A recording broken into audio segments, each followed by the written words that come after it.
एक रोमांचक प्रस्तुति के माध्यम से नागार्जुन और राजेश जोशी की साहित्यिक यात्रा में साझा की। इनकी कविता न केवल शब्दों पर जादू है, बल्कि एक ऊर्जावान और आकर्षक व्यक्तित्व का भी प्रतीक है।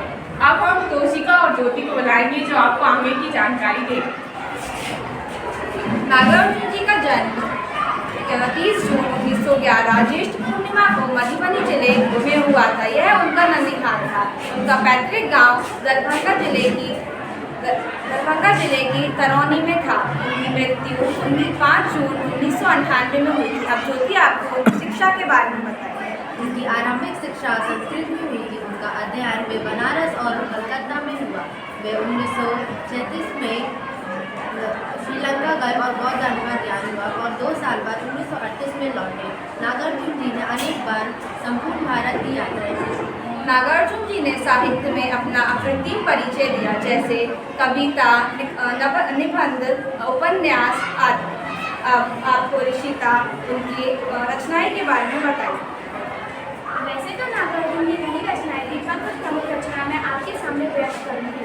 हजार बाहों वाली तुमने कहा था खूना शोले इत्यादि। धन्यवाद। नागार्जुन के द्वारा लिखे कई उपन्यास जैसे गरीबदास, नई कौर, उग्रतारा आदि। प्रभात साथियों, आज मैं आपको राजेश जोशी के बारे में बताना चाहती हूँ। राजेश जोशी का जन्म 1 जुलाई 1946 में नरसिंहपुर जिले में मध्य प्रदेश में हुआ। उन्होंने अपनी पढ़ाई के बाद पत्रकारिता में रुचि दिखाई। उसके बाद उन्होंने लेखन कार्य करा और उनकी प्रमुख कविता संग्रह है एक दिन बोले के पेट, मिट्टी का चेहरा और 2 पंक्तियों के बीच। धन्यवाद। मेरा नाम ऐश्वर्या था और मैं अपने ग्रुप क्रमांक 2 की तरफ से बिहार और मध्य प्रदेश की कवियों की प्रस्तुति देना चाहती हूँ। सुप्रभात। बिहार की संस्कृति में अनेक रूप और रंग। बिहार को न केवल सांस्कृतिक सुंदरता में प्रसिद्ध नहीं है, बल्कि पारंपरिक साहित्य में महत्वपूर्ण योगदान निभाने के लिए प्रसिद्ध है। इसी तरह बिहार की साहित्य काफी संपन्न है, जिसमें रामवीर से लेकर और पंडित हंसकुमार तिवारी जी जैसे अन्य प्रसिद्ध साहित्यकारों का योगदान जुड़ा हुआ है। पंडित हंसकुमार तिवारी जी द्वारा लिखी गई कविताएं और कहानियां देश भर में बहुत प्रशंसा पाती हैं। इसी तरह बिहार की धाराओं ने भारतीय संस्कृति को विभिन्न रंगों से भर दिया है। धन्यवाद। हंसकुमार तिवारी जी का जन्म 15 अगस्त 1918 में हुआ। उनकी प्राचीन साहित्यकार है कालिदास जी। आज मैं आपको पंडित हंसकुमार तिवारी जी की एक कविता सुनाने जा रही हूँ। मिट्टी बदन की पूछती वह कौन है, वह कौन है, इतिहास जिस पर मौन है, जिसकी लहू की बूंद का टीका हमारे भार पर, जिसकी लहू की लालिमा स्वतंत्र शिशु के गाल पर, जो दे गया इतिहास को अपना एक नया प्रभात बता।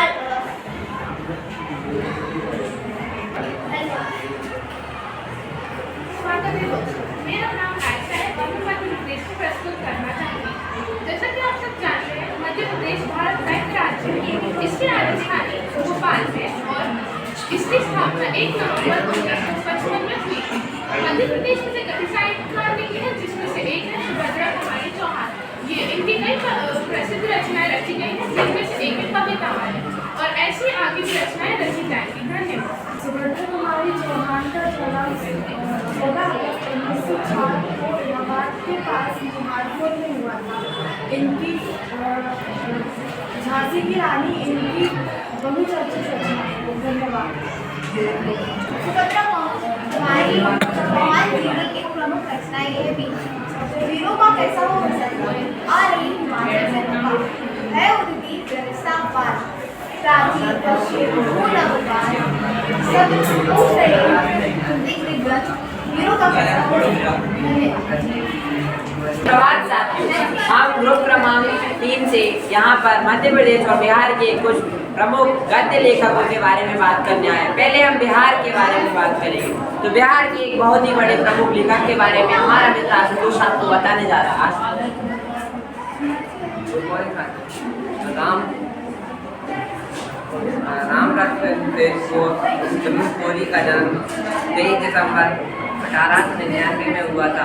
उनकी उनका प्रत्यक्ष गांव जिला बिहार रोहतक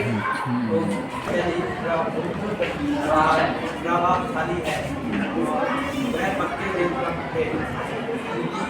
उनकी रचनाओं में बिहार के बाद हम मध्य प्रदेश की बात करेंगे। मध्य प्रदेश के लेखक स्वयं प्रकाश का जन्म 1947 इंदौर मध्य प्रदेश में हुआ। मैकेनिकल इंजीनियरिंग करने के बाद उन्होंने एक औद्योगिक प्रतिष्ठान में नौकरी करी। वहां से खूब उन्होंने अनुभव ग्रहण किया। उसके बाद में उन्होंने कई नौकरियां करी और भोपाल आकर गए। भोपाल में आकर वे वसुधा के संपादन में बहुत प्रमुख अंग है। उसके बाद में उनका लेखक जीवन 8वीं शताब्दी में मतलब 8वीं दशक में बहुत फेमस रहा। 8वें दशक में उन्होंने कई कविताएं जैसे आदमी का अधिकार, आदि कविता, सूरज कब निकलेगा, ऐसे उपन्यास, एक विनय और विनीत आदि चीजें लिखी। वे बहुत बड़े लेखक थे। मध्य प्रदेश में उन्होंने कई पत्र और कई आदि लेखनों में मदद करी। इसी के साथ धन्यवाद आप सभी का।